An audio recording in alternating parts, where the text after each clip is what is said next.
Welcome to our demonstration of the ESXi Direct Console User Interface, more commonly known as the DCUI.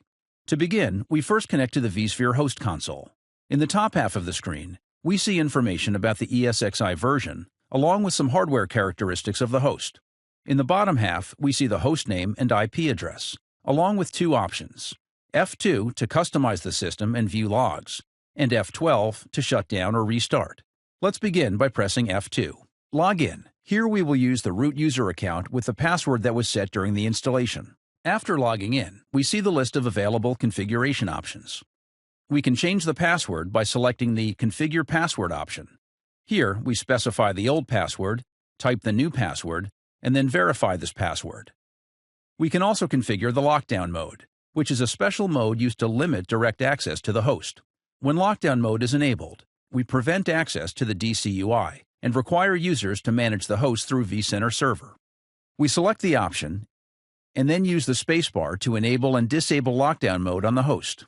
The next option is to configure the management network. This is typically done immediately after the installation. Begin by assigning adapters to the management network.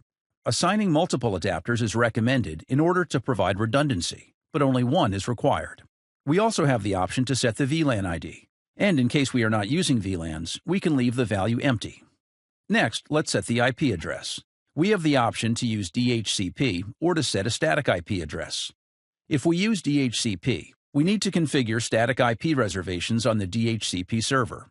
When setting static IP address, we must manually specify the IP address, the mask, and the default gateway.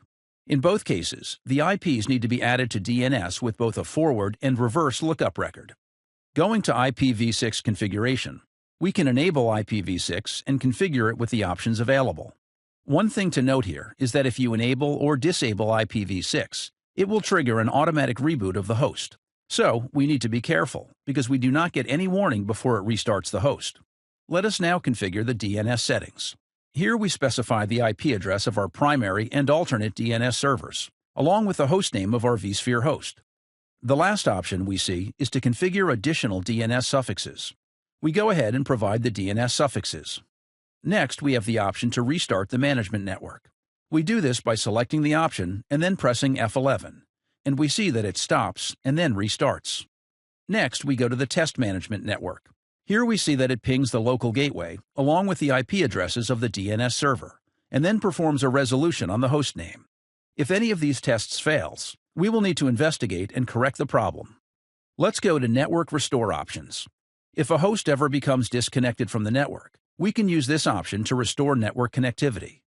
Here we see the options to restore the network settings back to a default configuration, as well as to restore a standard switch configuration or a distributed switch configuration.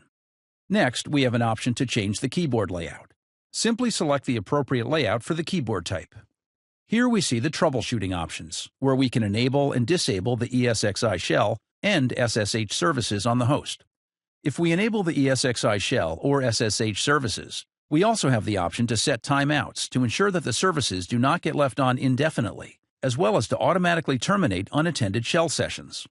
We also have an option to restart management agents. We also have the option to view host logs. These logs include the syslog, the VM kernel log, the config log, the hostd log, the vpxa log, as well as the vobd log. Here we have the View Support Information option. This will show information about the host serial number, license key, SSL, and SSH keys. Here we have a Reset System Configuration option. Using this option, we can reset the system configuration and then reconfigure it from scratch. We go back. Next, we press F12 to look at the options for restarting and shutting down the host. On typing F12, we again need to log in. We'll use the user root account again. Here we get the options F2 to shut down, F11 to restart, and Escape to cancel.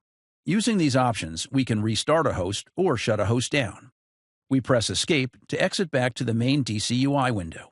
This concludes our demonstration on the overview of VMware vSphere DCUI. Thank you.